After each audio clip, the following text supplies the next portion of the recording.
Hello everyone! Before we get started, first of all, I would like to thank you so much for being patient waiting for this next read-along. I know you voted forever ago and it took such a long time, but we are finally here and ready to read this book. Now, if this is your first read-along, I've done a few others of these. What I do is I take a book and I do a critical reading where you get to participate in that. So I just go ahead and read the book, and anytime I have a thought, I share it with you MST3K style. The purpose of these read-alongs is A, comedy, and B, to be educational for other authors, all of us together learning what we should and shouldn't do with our books by reading something that is, we'll say, flawed. If you are a big fan of Zenith and you cannot stand to see it torn apart into little tiny pieces, then this probably isn't the video for you. You're not going to enjoy yourself. Also, obviously, this will include every single spoiler, so now you know what you're getting yourselves into. Enjoy the show. Hey everybody, I'm finally back again for another read-along. About damn time, am I right? I was actually going to start this a week ago, but then I caught a cold. Adam is here. Hello. And so are all of the cats and the ferrets around here somewhere, so... Yep, there she is. If you Scuttling through the tubes. If you hear noises in the background, that's why. So as you guys know, a little while ago I held a vote to decide what was going to be our next read-along. Everybody voted, and the winner was Zenith. Can hold this up to the camera like a successful person, which is Good job. Sci-fi, the first in the Androma. I'm gonna pronounce it Androma. I always want to say Andromeda, but the first in the Androma saga. I don't know if there's gonna be more.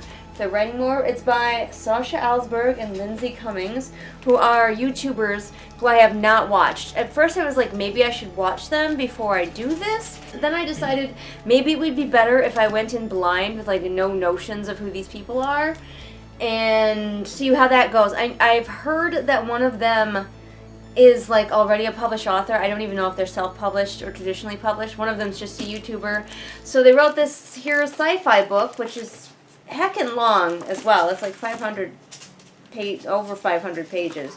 So that's a lot for you. Yeah, this is a tome. It's the inside cover page is a bunch of, like, it's a map of a bunch of different solar systems, which are all around a black hole. I don't know if any of these are going to matter, like if I need to know this, or if this is just more like flavor. You want to see? I want to see, cause like, are they solar systems, or are they just like okay, they each have a sun, yeah, and all of the suns orbit the black hole. But I mean, it's like, is there something cooler about that? Because all of the suns in this galaxy that is the Milky Way orbit around our black hole, which I posted a cool picture of on my Facebook just today. Gonna be in space. Space. Wanna go to space. Space orbit. In my spacesuit. Lady. Let's go to space.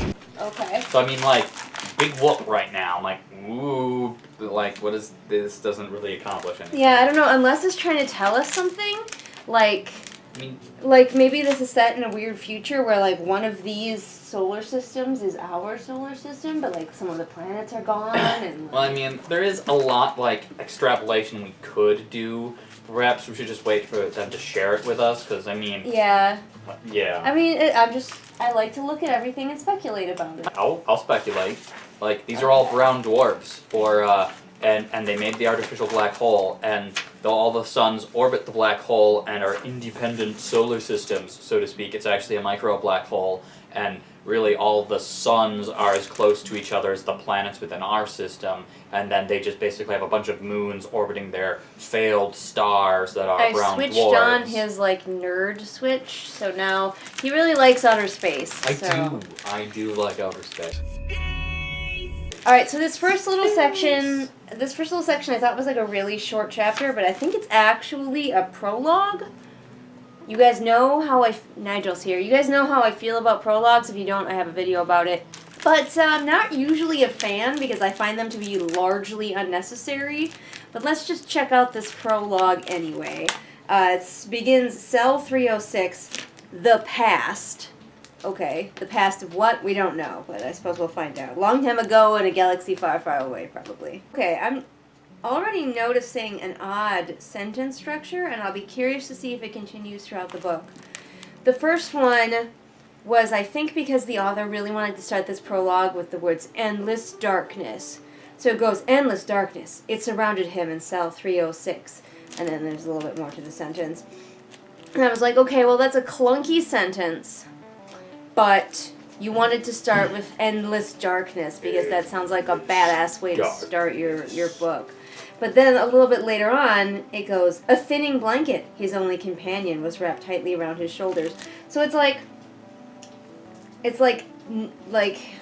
I don't know sentence structure. I learned it in high school and already forgot it, like what all the different parts of a sentence are called. I'm not describing this, I'm having a terrible time. They're trying a unique sentence structure, pseudo-emulating Yoda to try to distinguish this first section. And if they continue, like, it'd be cool if this character continues it throughout. But if they're just... I wouldn't call that cool. If it is consistent with its own logic and pushed throughout, I could see it being good. But if they're just like, this one chapter is forced in this weird way, or even like the first 2 pages are forced in this weird way, then... But hopefully you guys can at least hear the clunkiness of it. But he is a prisoner, whoever this is. Oh, he says his name is Valen Cortas. Court-ass. And he thinks to himself, vengeance will be mine. So he's a prisoner who wants vengeance, who's definitely seen like a lot of movies or read a lot of like comics or something where people go, vengeance will be mine. So we're getting a lot of exposition about Valen. Wait, what did I name him? Valen Court-ass right away. He's missing his home planet, and he likes colors, he misses colors, and he's a painter, I think. So we're getting a lot of like, just sort of an info dump about him. It's trying to be artful, this info dump, but it is still kind of an info dump. I will say that once it gets done info dumping about him in particular, like the here down has been pretty well written as far as like descriptions and such. It's more describing the prison now and the mood of the prison, and it's doing a better job of that than it did of describing him. 3 times in this 2.5 page, no, it's about 2 pages. This 2-page little prologue, he says, vengeance will be mine. So I think our man is into vengeance. But that was it, and we're on to chapter 1. So what we found out in the prologue is there's a guy, and he's in prison. He was a painter. Is that a ferret in my blanket, Kinshu, or am I just happy to see you? There's a guy, he's a painter, he's in prison. Not too happy about it, vengeance will be his. Now, the question is that crucial to the story? Because if it is not, it does not need to be there. Eliminate that prologue. Now, chapter 1, Androma, or Androma, what did I decide? I think Androma. Androma. I don't know if this means that the chapter's called Androma, or it's just indicating that we're in her point of view. Guess we'll find out. The ferret is under the blanket. I mentioned it. Whoop! There she is! I don't know if you can see her. I guess I wasn't happy to see you. No. Here she is! It's a ferret! She's like, release me, woman. I must explore. So this author does, like these authors, I guess I should say, is real interested in having a very good opening line, which some people will tell you is super, super important, and some people will tell you doesn't matter as much as like an opening chapter. But her official opening line is, her nightmares were like bloodstains. How were they like bloodstains? How can it does go on to explain that they were impossible to get rid of, no matter how hard Androma Rosella tried to scrub them from her mind. Jane, get off my laptop. I'm not impressed with it, but I'm okay with it. I mean, it definitely wants to be a very gripping opening line. Okay, so we are introduced to our main character, who is the Bloody Baroness. She's carving new tally marks into her, like, cool electric swords to indicate 2 more people who she killed.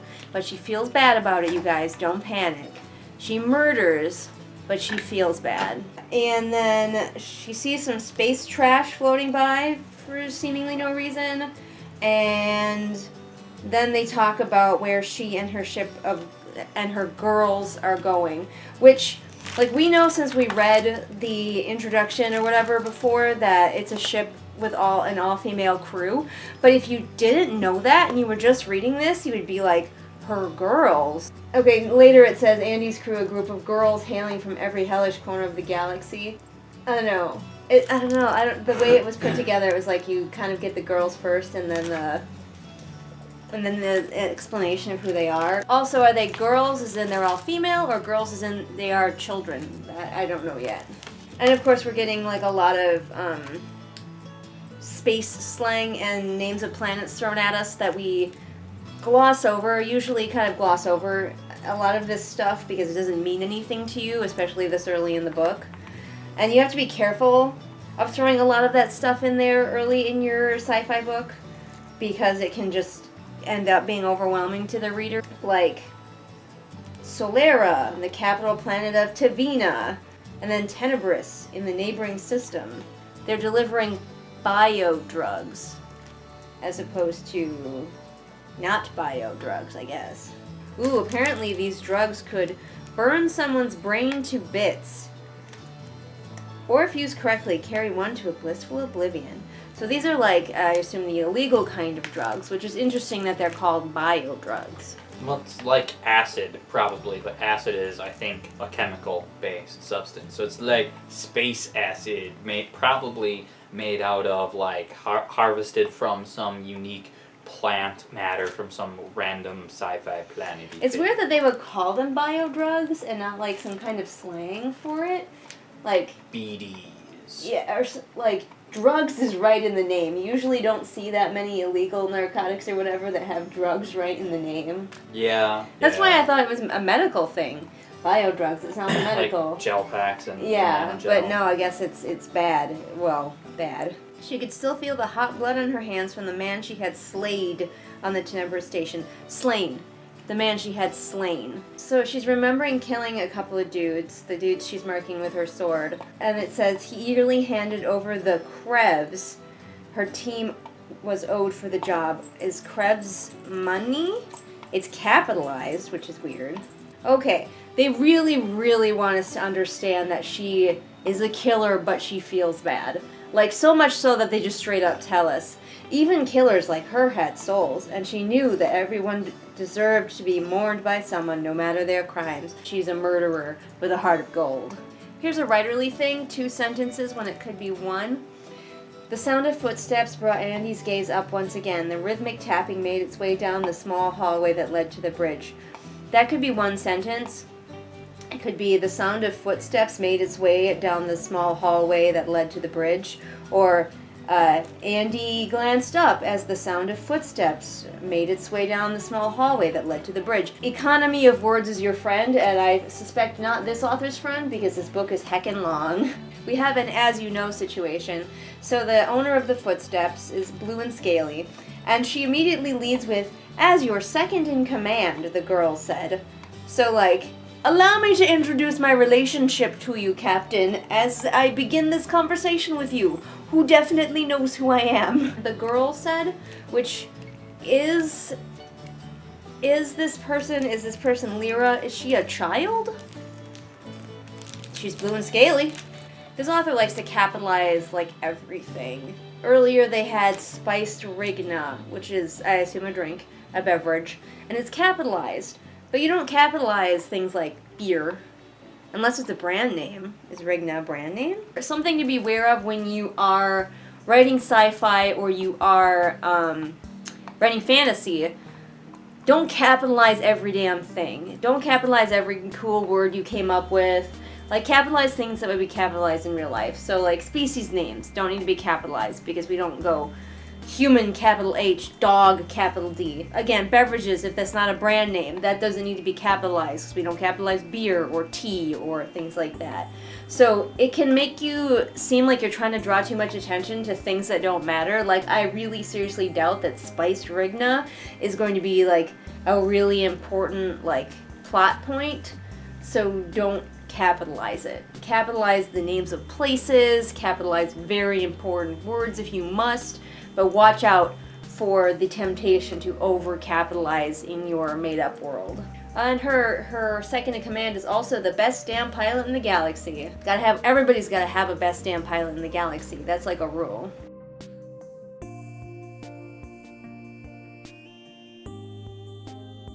Oh, I don't know how I feel about this.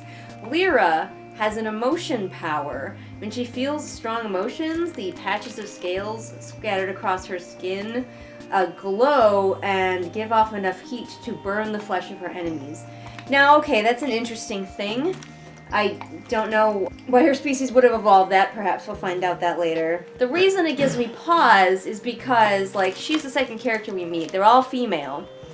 And her power is emotion-based, which I would steer away from personally for a female character in a story, simply because it is that stereotype that women are just so emotional, or just so over emotional. So to give a female character an emotion-based power, something that I would personally steer away from. That's just me. Exposition, if she uses too much of it, she passes out. I just have a lot of feelings.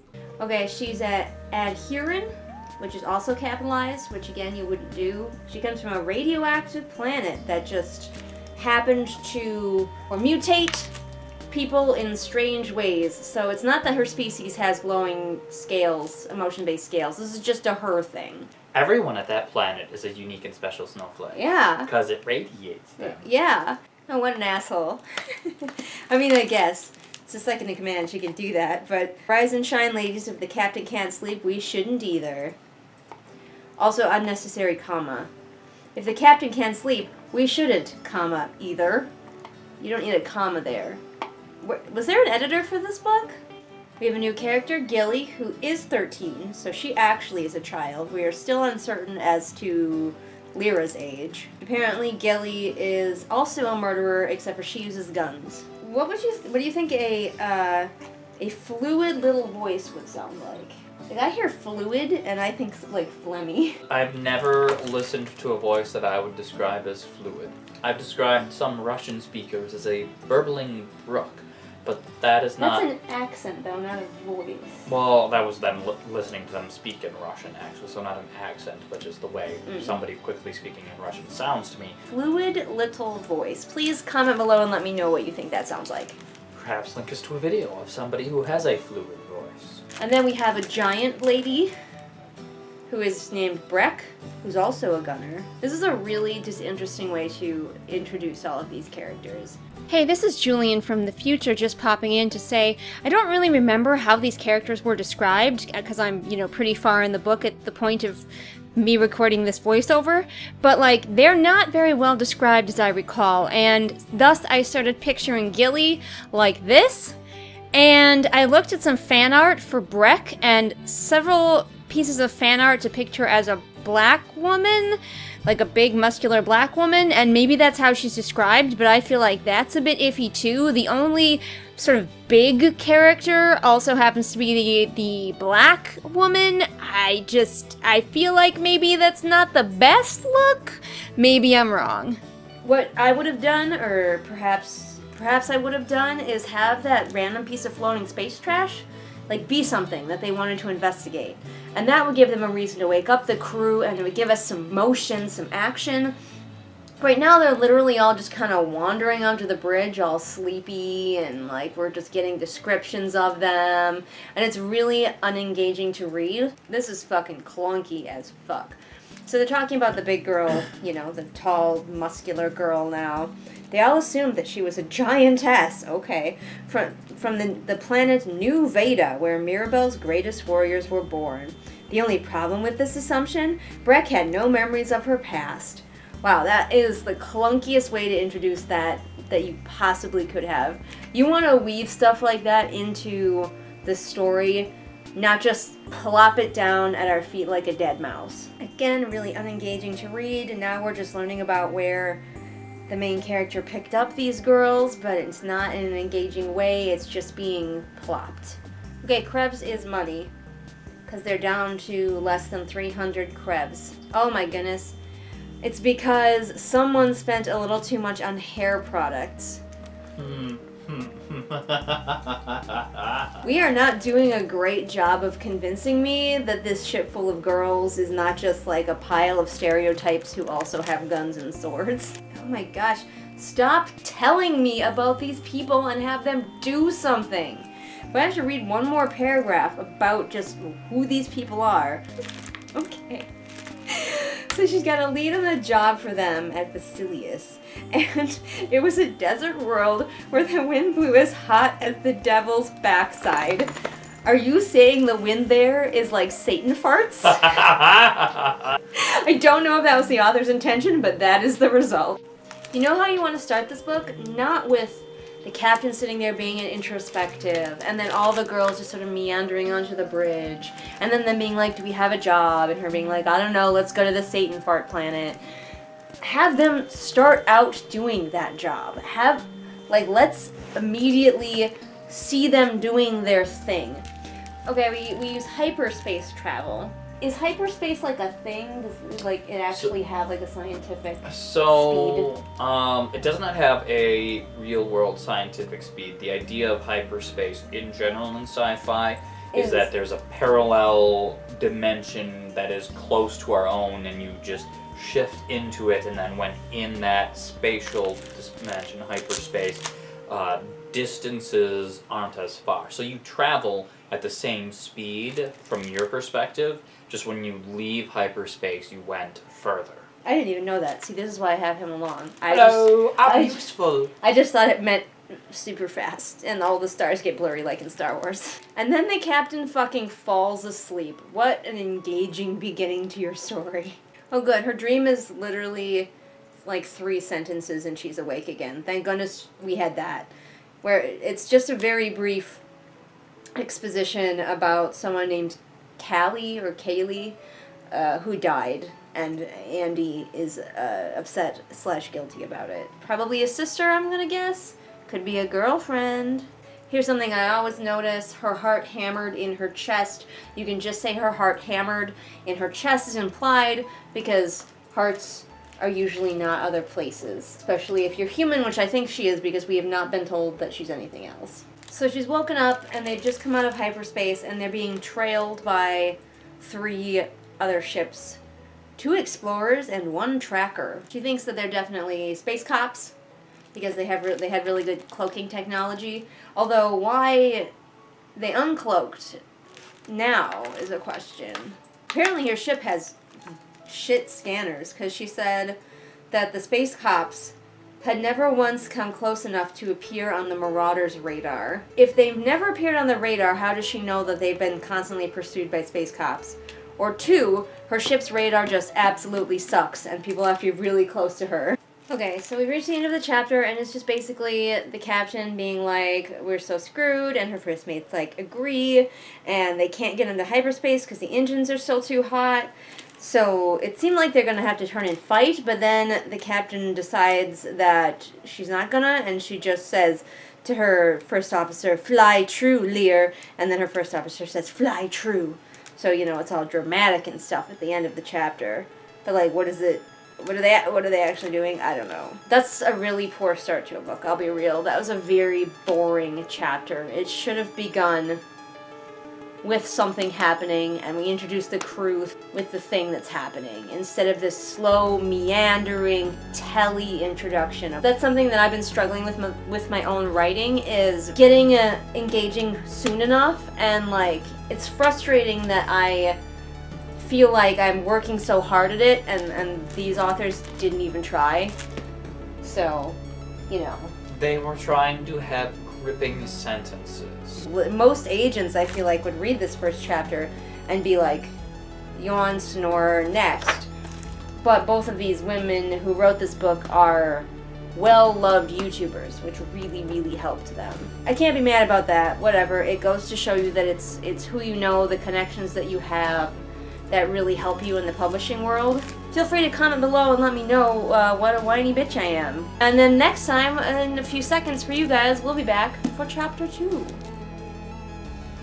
Alright, we're back for chapter 2. This is a different night, even though it looks pretty much the same. Adam is going to probably fall asleep, but we got him along for the ride. I'm just gonna doze a little bit. I'm feeling nappy and snuggly. We've got him along for the ride, and let's find out if anything actiony happens after that snooze fest of chapter 1. So it begins with, on a good day, the Marauder and her crew could lose a tail as fast as an adherent, again capitalized, Darrowhawk could fly. Which we don't know what one of those is, but presumably it's fast. My question is, like, why is this not a good day? Why is this a worse day for losing a tail? On the subject of naming spaceships, everything is capitalized, oh my gosh. 2 black explorers, angular and sharp, and in between a giant tracker ship. In my head, the tracker would be the smallest one, wouldn't it? Like the more maneuverable? See, the thing is like, we need more names of ships in this universe to see if there's a trend, but explorers and trackers are all, like, very, like, synonymous to the same thing, and neither one of them are really, like, military ships. Explorers go out and find things. Trackers follow things. So in space, that means this should be a sensor ship, not a combat ship. Censorship. Sorry. So, like, full of antennae and mass detectors and radar dishes and mass spectrometers and goodness knows what else. Mass spectrometers. I don't think and then those, but... explorers, too, are again like explorers. Let's go find a new solar system and see what's there. Let's explore. So again, like sensor ships, science ships. I don't quite Yeah, I need to wait to see more, but these are definitely not scary names to me. It is interesting that she just calls them trackers and explorers and not like tracker class ships or anything like that. Mm-hmm. It makes it sound like there's only a few kinds of ships in this world. And, I mean, I've been in some sci-fi worlds where there's only like 2 or 4 types of ships, which is fine, but like normally they tell you more about them then. Also, apparently knowing that there's a tracker ship behind her specifically is giving Andy a flashback. 100 pairs of polished academy boots clacked on the ground of a brand new state-of-the-art facility in the sky. If it's in the sky, I don't think you can call it the ground. I think you have to call it the floor. Once again, her flashback, like her dream, is super short, and it's not even meaningful. The memory is the time that she was in class and raised her hand knowing about this new kind of tracker ship. Thanks. I think it's supposed to inform us that at one point she was like on track to be like a good law-abiding citizen in their federation or whatever they call it in this story, but like it was done incredibly gracelessly. So it does seem like there are only a few kinds of ships, because they say that they can't see like the insignia, so they don't know what planet these ships are from. So like apparently most planets have explorers and trackers. Only now has she decided to inform the rest of her crew that they're being tailed. I thought that would be implied in between the chapter, but apparently no. We just had a chapter break for no reason, and she's only informing them now that they're being tailed. They are on a need-to-know basis, and they don't need to know.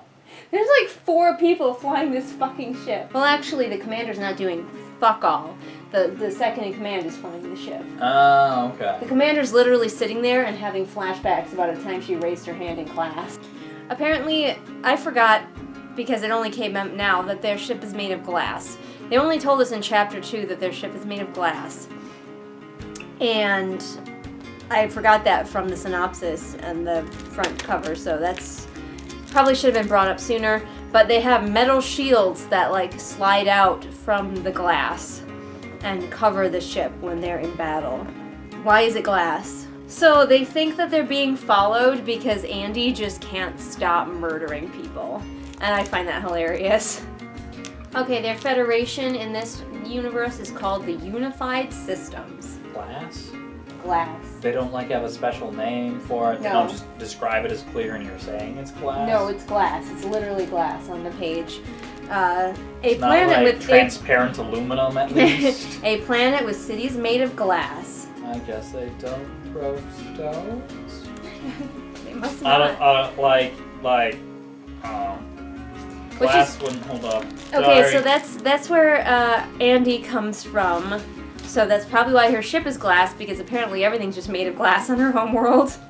So some people reading this have mentioned that there are names of things like the drink we mentioned earlier, and this stuff called Moon Chew that we never really like find out what it is, but it sure is fucking capitalized. I was thinking it would be like gum, but apparently it's like tobacco because Andy says that stuff can kill you when her crewmate pops some in her mouth. So apparently the second in command is just fucking chewing tobacco on the bridge.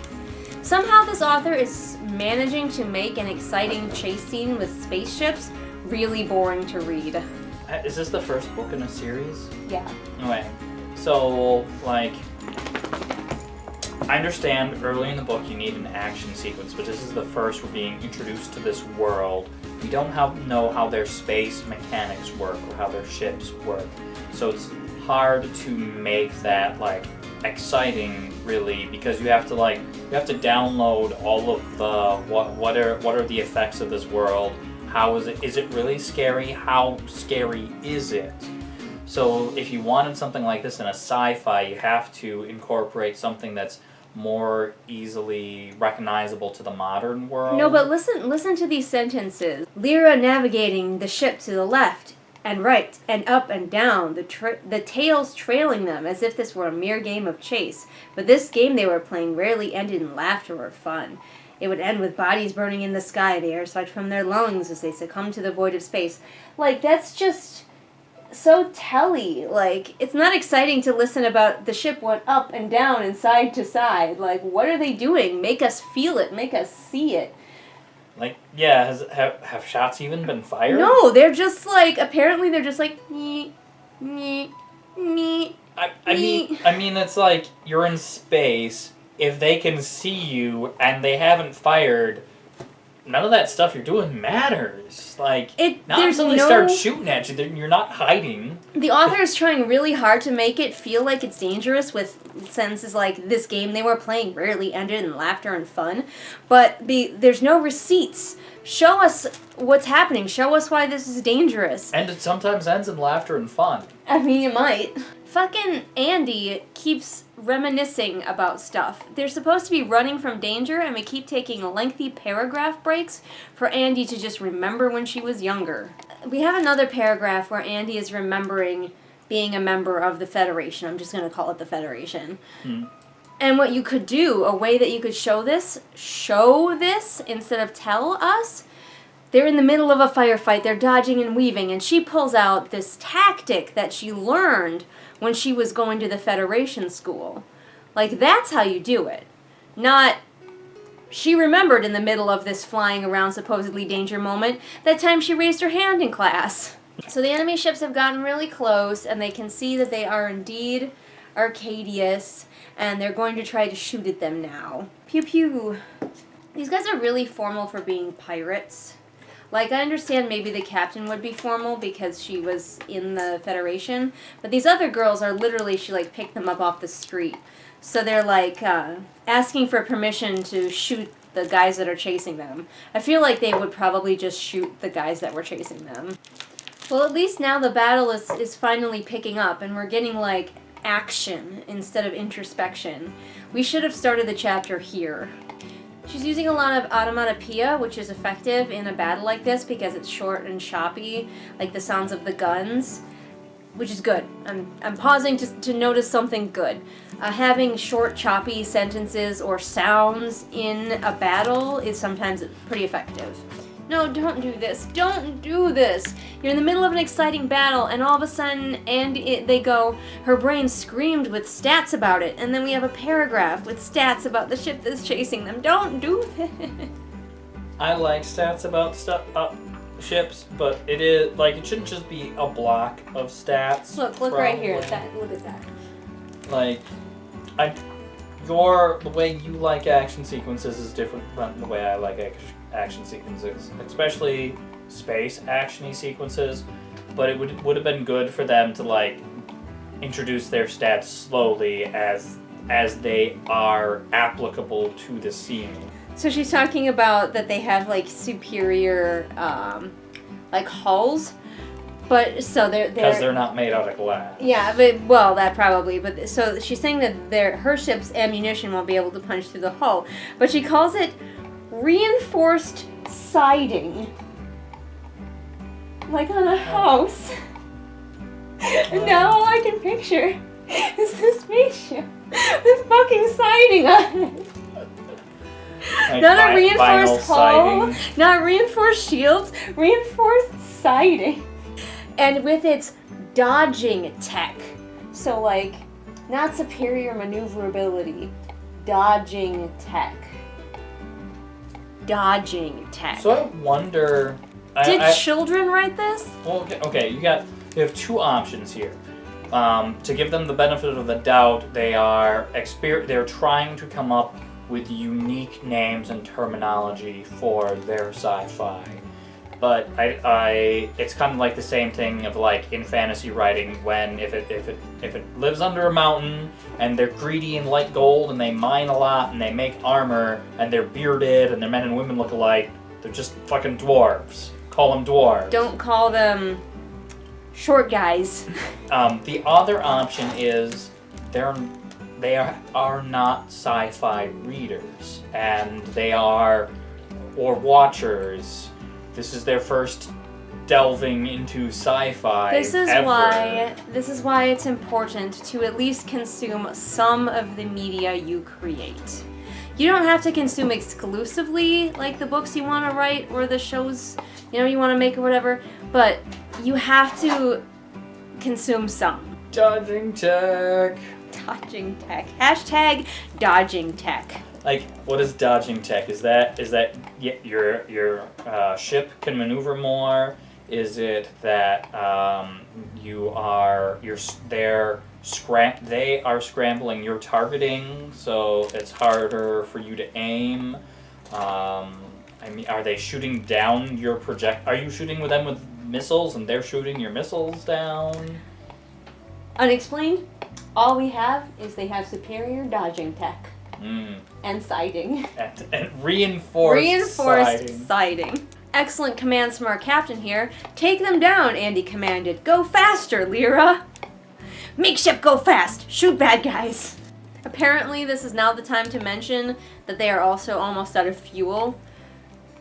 The second in command might have mentioned that a tad earlier, but they weren't paying attention to where they were flying, and they're approaching a debris field or something that they almost died in last time, and they're gonna go through it to try and lose their enemies or whatever.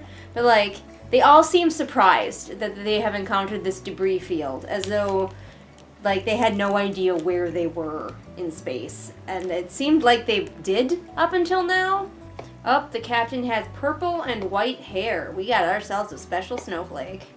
One thing I've noticed that these writers like to do, and other people have noticed this too, is sort of a repetition, which can work sometimes and not others.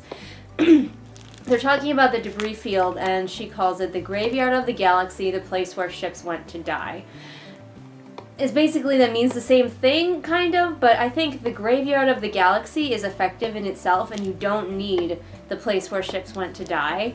So watch out for too much repetition. Also, she felt the need to capitalize the graveyard of the galaxy.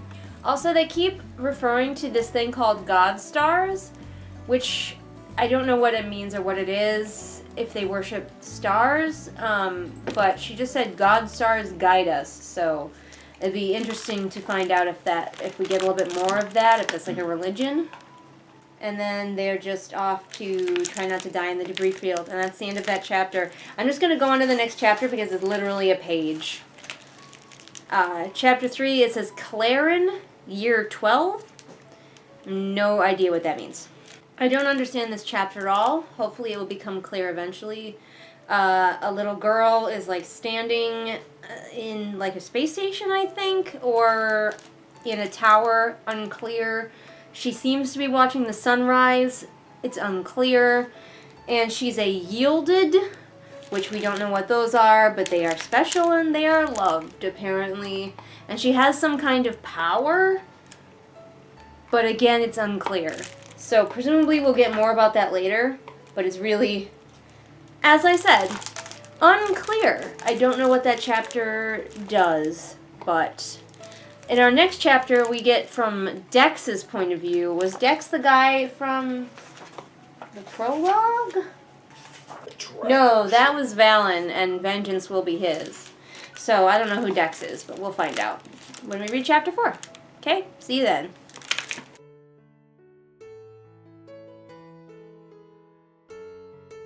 Alright everyone, it's that time again. It's time to thank my illustrious patrons of the month, Lennox, Amanda, Thelia, Jenny, Joseph, Kim, Lisa, Sabby Panda, Sam, and Sarah. Thank you all so much for your support. It means the world to me.